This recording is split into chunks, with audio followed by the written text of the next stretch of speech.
Assalamualaikum warahmatullahi wabarakatuh. Di sini kita akan membahas tentang sistem reproduksi pada wanita. Pertama, apa sih yang dimaksud dengan sistem reproduksi pada wanita? Sistem reproduksi pada wanita adalah sistem biologis yang terdiri dari organ dan jaringan yang digunakan untuk berkembang biak pada wanita. Nah, kita juga akan membahas tentang genitalia. Genitalia pada wanita juga dibagi menjadi dua bagian. Yang pertama yaitu genitalia eksternal dan genitalia internal. Baik, yang akan kita bahas pertama adalah genitalia eksternal. Tapi sebelumnya, apa sih yang dimaksud dengan genitalia eksternal? Genitalia eksternal adalah organ kelamin yang nampak dari luar, yang terdiri dari mons pubis, di mana mons pubis adalah tempat bertumbuhnya bulu. Ada klitoris, labia mayor, labia minor, uretra, vagina, himen, anus. Dan jarak antara vagina dengan anus disebut dengan perineum. Di vagina atau genitalia eksternal sendiri terdapat dua kelenjar, yaitu kelenjar Bartholin dan kelenjar Skin. Nah, kelenjar Bartholin terletak pada sisi vagina yang berfungsi untuk melumasi vagina, sedangkan kelenjar Skin terletak pada sisi uretra yang berfungsi menghasilkan selaput lendir. Selanjutnya kita akan membahas genitalia internal, di mana genitalia internal adalah organ kelamin yang tidak nampak dari luar atau berada di dalam. Nah, yang terdiri dari genitalia internal yaitu ovarium, yaitu tempat diproduksinya sel telur. Ada fimbriae, berfungsi menangkap sel telur. Kemudian tuba fallopi yang berfungsi juga sebagai jalur sel telur dari ovarium menuju uterus.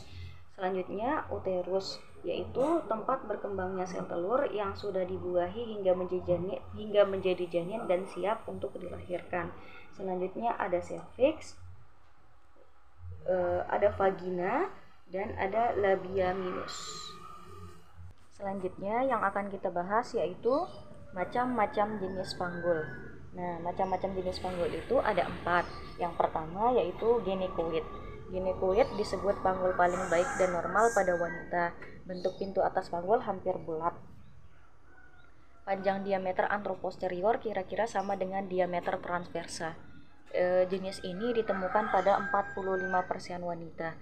Dan yang kedua yaitu android. Bentuk pintu atas panggul hampir segitiga. Umumnya pria mempunyai jenis seperti ini. Panjang diameter anteroposterior hampir sama dengan diameter transversa. Akan tetapi yang ini jauh lebih mendekati sakrum, sehingga bagian belakangnya pendek dan gepeng, sedangkan bagian depannya menyempit. Jenis ini ditemukan pada 15% wanita. Yang ketiga yaitu antropoid. Nah, bentuk pintu atas panggul agak lonjong seperti telur. Panjang diameter anteroposterior lebih besar daripada diameter transversa. Jenis ini banyak ditemukan pada 35% wanita. Dan yang terakhir yaitu platypeloid. Sebenarnya jenis ini adalah jenis ginecoid yang menyempit pada arah muka belakang. Ukuran melintang jauh lebih besar pada ukuran muka belakang. Jenis ini ditemukan pada 5% wanita. Ya, kita akan membahas ligamen-ligamen yang ada pada panggul. Nah, yang pertama yaitu ligamen supraspinatus, ligamen fisiolumbar, di bawahnya ligamen posterior sacroiliaca, di bawahnya lagi ligamen intraosseus sacroiliaca, dan yang ini yaitu dari atas sampai bawah ligamen sacrotubereus, dan yang ini yaitu ligamen sacrospinatus, Dan yang ini yaitu ligamen sacrococcygeal. Dan yang terakhir yaitu ligamen pubis. Baik, selanjutnya yang akan kita bahas yaitu musculus atau otot-otot pada panggul. Nah, yang pertama yaitu, lihat pada gambar. Yang pertama yaitu musculus spongiaeus. Nah, ini musculus spongiaeus. Dan selanjutnya yaitu musculus transversus perinae. Ini musculus transversus perinae. Dan selanjutnya yaitu musculus ventrani.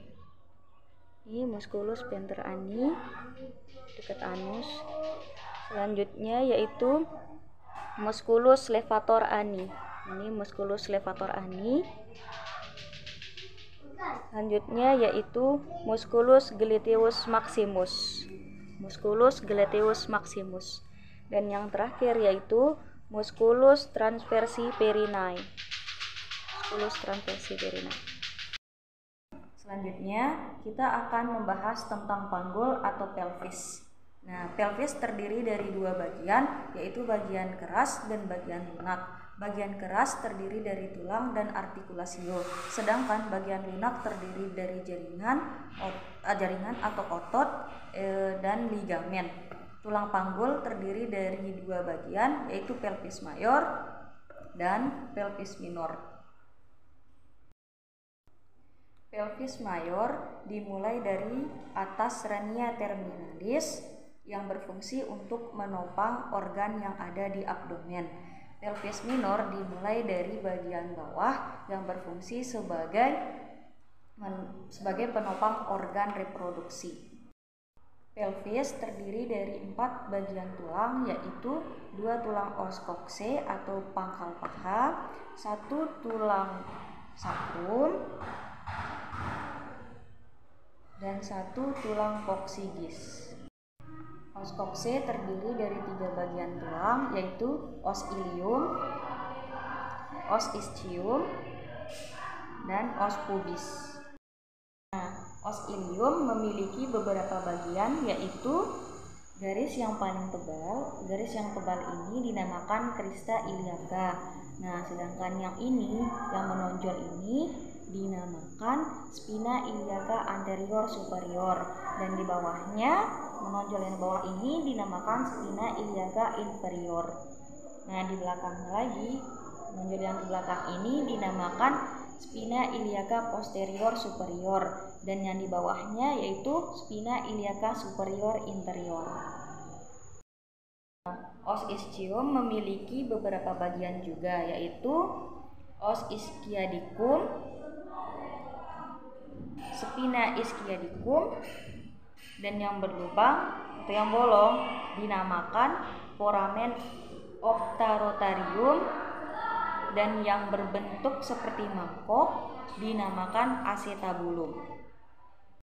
Selanjutnya, os pubis juga memiliki beberapa bagian, yaitu yang garis bagian atas dinamakan ramus superior ossis pubis, dan yang bawah dinamakan ramus inferior ossis pubis, dan yang seperti segitiga, hampir mirip seperti segitiga, dinamakan arcus pubis.